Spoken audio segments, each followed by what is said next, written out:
একটি দেশ একসময় যার অর্থনীতি ছিল দক্ষিণ এশিয়ার বিস্ময়, আজ মাত্র ৯ মাসে অন্তর্বর্তীকালীন সরকারের এই জমানায় বাংলাদেশের অর্থনীতি ক্রমশ যেন খাদের কিনারায় পৌঁছে যাচ্ছে। গত ৯ মাসে বাংলাদেশে বন্ধ হয়ে গেছে শত শত কলকারখানা, বেকার হয়েছে হাজার হাজার শ্রমিক। শ্রমিকেরা কেঁদেছে, হেঁটেছে রাস্তায়, পুড়িয়েছে টায়ার, তুলেছে বেঁচে থাকার দাবি। ঢাকা, নারায়ণগঞ্জ, চট্টগ্রাম, এখানে সেখানে ভেসে উঠেছে আকাশভেদী আর্তনাদ। বিশ্বব্যাংক সম্প্রতি বলছে বাংলাদেশে এই বছর ৩০ লাখ মানুষ দারিদ্র সীমার নিচে নেমে যাবে। অতি দারিদ্রের হার বেড়ে দাঁড়াবে ৯.৩%। কিন্তু কেন এমনটি হচ্ছে? বিশেষজ্ঞরা বলছেন রাজনৈতিক অনিশ্চয়তা, বিনিয়োগ সংকট এবং দুর্বল আইনের শাসন সব মিলে বাংলাদেশকে ঠেলে দিচ্ছে এক ভয়ঙ্কর ভবিষ্যতের দিকে।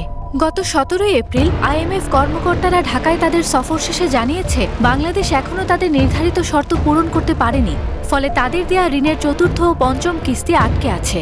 মরার উপর খাড়ার ঘায়ের মতো বিশ্বব্যাংকের খাদ্য মূল্যস্ফীতির লাল সতর্কতার তালিকায় আছে বাংলাদেশ। বিশ্বব্যাংক বলছে বাংলাদেশের খাদ্যমূল্য বৃদ্ধি ঘটছে ৫ থেকে ৩০%। এখন প্রতিটি খাবারের থালাই যেন হয়ে উঠেছে এক একটি যুদ্ধক্ষেত্র। এত সব ক্ষতির মধ্যেও বাংলাদেশের বৈরী কূটনৈতিক কর্মকাণ্ডে ভারত ট্রান্সশিপমেন্ট বাতিল করেছে। এতে করে বাংলাদেশ হারাতে যাচ্ছে বছরে প্রায় $৩ বিলিয়ন সম্ভাব্য আয়। অন্যদিকে আরও গভীর সংকট দেখা দিয়েছে বৈদেশিক মুদ্রার রিজার্ভ কমে যাওয়ায়, রপ্তানি আয়ে ভাটার টানে এবং ব্যাংকিং খাতের দুর্বলতায়। ব্যাংকগুলো ঋণ খেলাপির দাপটে নতজানু।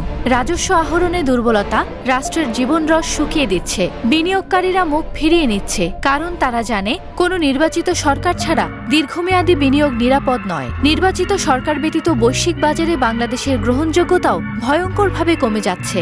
তাহলে কি পরিণতি দাঁড়াচ্ছে বাংলাদেশের? ক্রমশ কমছে কর্মসংস্থান, কিন্তু মানুষ চায় কাজ, একটু খাদ্য, একটু আশ্রয়। কিন্তু একের পর এক ভুল সিদ্ধান্ত, অগণতান্ত্রিক পথ ধ্বংস করে দিচ্ছে লাখো স্বপ্ন, লাখো পরিবারের জীবন। বাংলাদেশের মানুষ কি এই ষড়যন্ত্রের শিকার হতে জন্ম নিয়েছিল? কি অপরাধ তাদের? শুধু একটু কাজের, একটু খাদ্যের, একটু ভালোবাসার স্বপ্ন দেখা? এই কান্না শুনতে পাচ্ছ তুমি? এটি শুধু এক একটা ক্ষুধার্ত পেটের কান্না নয়, এটি একটি স্বপ্নভঙ্গের আর্তনাদ। বাংলাদেশ, তুমি কি আবার জেগে উঠবে, নাকি ক্রমশ অন্ধকারের দিকে তলিয়ে যাবে?